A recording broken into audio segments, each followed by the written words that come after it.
بسم الله الرحمن الرحیم. نن زموږ د علم الصرف اولین 74 نمبر درس دی او نن به انشاءالله موږ د امر مجهول گردان زده کوو چې موږ د دې نه مخکې درس کې امر معروف زده کړی و. لیضرب لیضربا لیضربو، لتضرب لتضربا لیضربنا، اضرب اضربا اضربو اضربي اضربا اضربنا، لاضرب لنضرب. دا د امر معروف گردان و. انشاءالله نن به د امر مجهول گردان وایو. نو دا اوس چې کوم گردان لیکلی دی واحد مذکر غایب یضربو.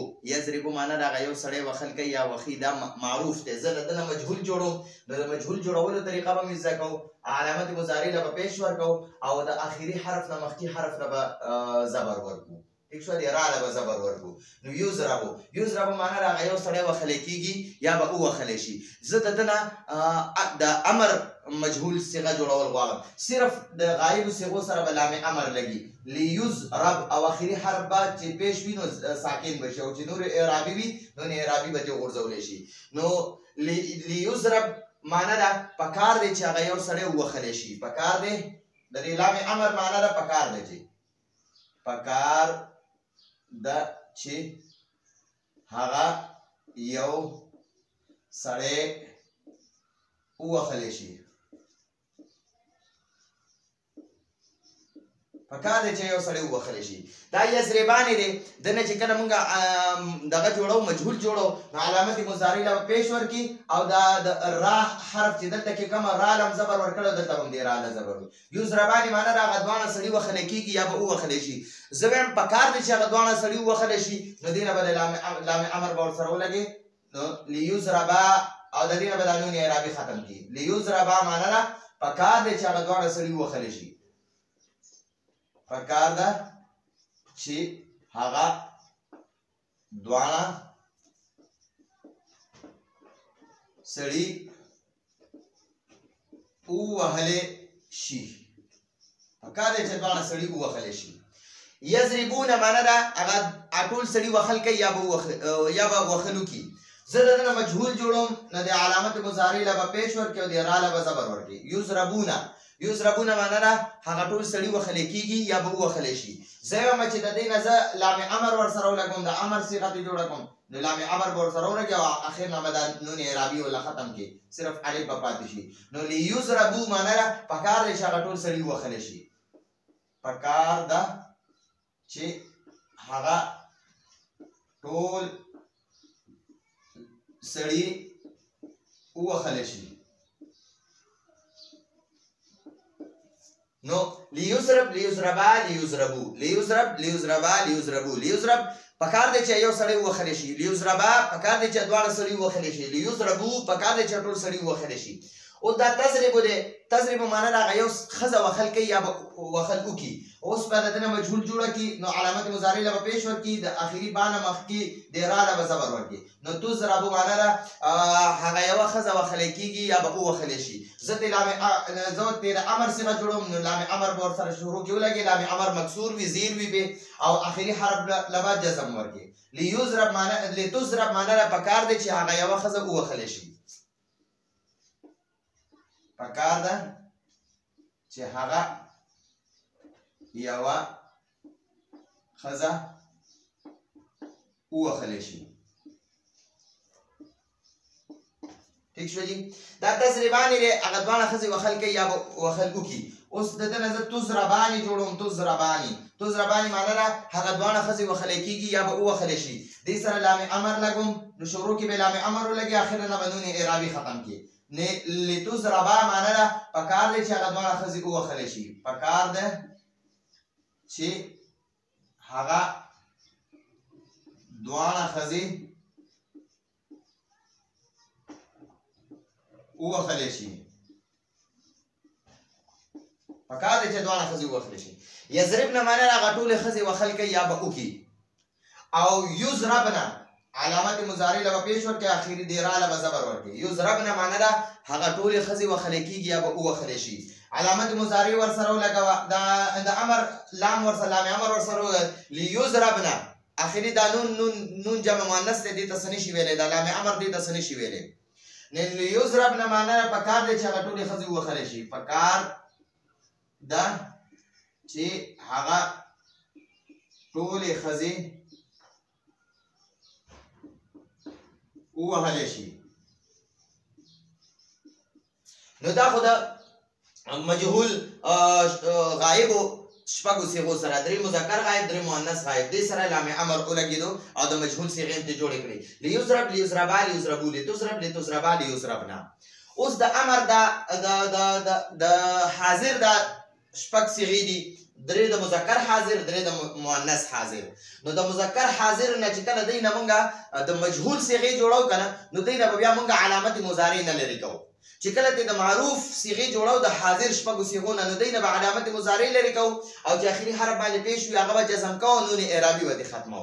دا دوه کارونه وکاو خو د امر معروف په صيغو کې د امر مجهول صيغو کې ور سره صرف لام امر لګاو، لام امر به ور سره لګاو او اخري حرف که پیش وي نو ساکن کو او قانون اعرابي بیا به ختمو.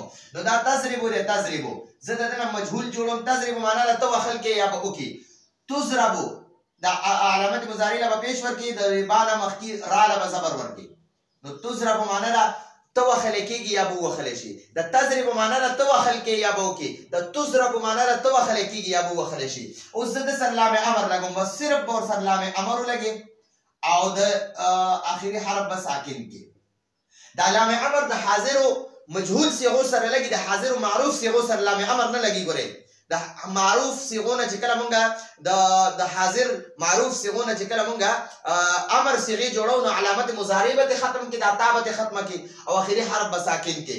د تا به ختمه کې د تثنیه غینه به نون اعرابي ختم کې. د تا به ختمه کې د جمع مذکر غینه به نون اعرابي ختمه کې. دغه د امر حاضر معروف په صيغو کې وي، د امر مجهول په صيغو کې با صرف بده سره لام امر د حاضر صيغو سره لګي. لتضرب معنا نه پکار دي چې تو وخل شي، پکار ده چې تو وخل شي. دا د مجهول حاضر صيغه شو. دا تضربانی تاسو دوانه سړی وخل کوي یا وخل وکي. دنه زه علامت مضارع له پیش ورکه او ادیراله به زبر ورکه. تضربانی تاسو دوانه سړی وخل کیږي یا به وخل شي. زه دنه د سره ز لام امر لګوم، د امر صيغه ته جوړوم. نو لام امر د صيغه په شروع کې ولګي او اخر نه بدون اعرابي ختم کی. لتضربا پکار دي چې تاسو دوانه سړی وخل شي، پکار ده چې تاسو دوانه سړی وهلی شي. پکار دی چې تاسو دوانه سړی وهلی شي. تضربونه منله تاسو ټول سړی وهل کوئ یا به وکئ. تاسو وهل کوئ یا به وکئ. زه د دنه مجهول جوړوم. تضربونه تاسو وهلی کیږئ یا به وهلی شئ. علامت مضارع له پیش ورکړي، د را له زبر ورکړي. تضربونه تاسو وهلی کیږئ یا به وهلی شئ. زه د دنه د لام امر ور سره لګوم، د امر صيغه ته جوړوم. لتضربو دا نون اعرابي به ختم کی او د پځې باندې به صرف یو الف د جمع صيغو کې لیکي، د جمع مذکر صيغو کې. لتضربو معنا پکار دي چې تاسو ټول سړي وهلی شئ، پکار ده چې تاسو ټول سړي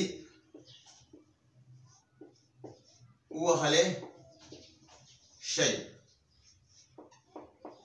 پکار دي چې تاسو ټول سړي وهلی شئ. لتضرب لتضربا لتضربو. لتضرب پکار دي چې تو وهلی شئ. لتضربا پکار دي چې تاسو دوانو وهلی شئ. لتضربو پکار دي چې تاسو ټول وهلی شئ. دا تضربین لري، تضربین معنا ته یو خزه وهل کې یا به وکي. تضربین ته یو خزه وهل کېږي یا به وهلی شي. اوس دې سره چې کله زه لام امر لګوم لتضربی نو دې نه به نون اعرابي ختم شي. چې نون اعرابي ختم شي دا یا دوه نقطو والا یا به بیا داسې ګول لیکل شي. نو لتضربی معنا ده پکار دی چې ته یو خزه وهلی شي. پکار ده چې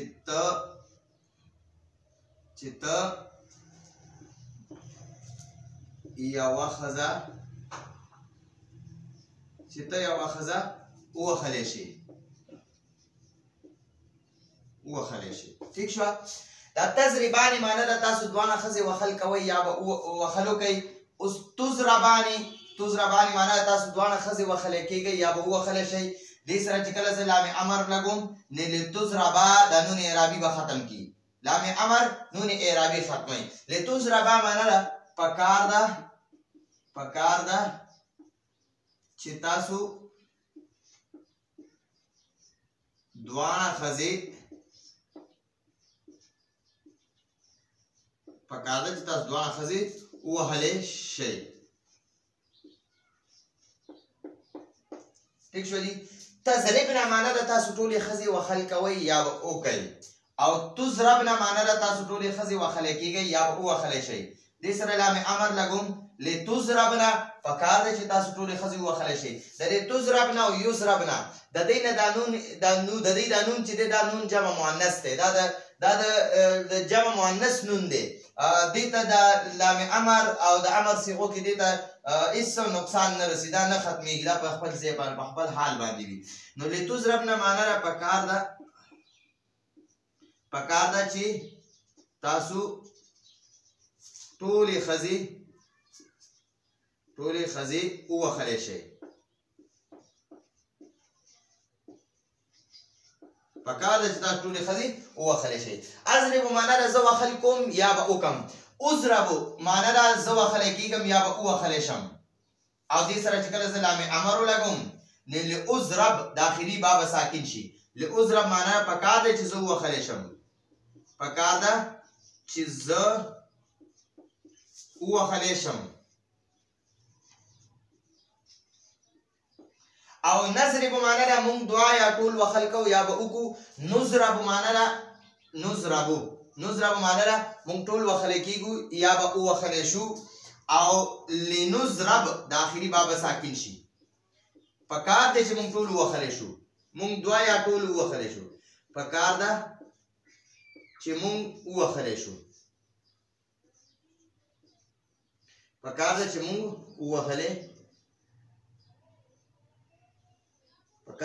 ووهلی شو.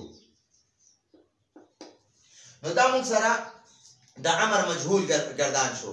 نو د امر مجهول د مجهول په صيغو کې چې کله د امر مجهول گردانی نو هغه کې به لام امر ټولو صيغو سره لګي، او کله چې د امر معروف گردان وي نو د اتو صيغو سره به لام امر لګي، د شپږو حاضر صيغو سره به لام امر نه لګي. نو اوس دا او د مجهول په ټولو 14 صيغو کې به لام امر لګي. ليضرب ليضربا ليضربوا لتضرب لتضربا ليضربنا لتضرب لتضربا لتضربوا لتضربي لتضربا لتضربنا لأضرب لنضرب.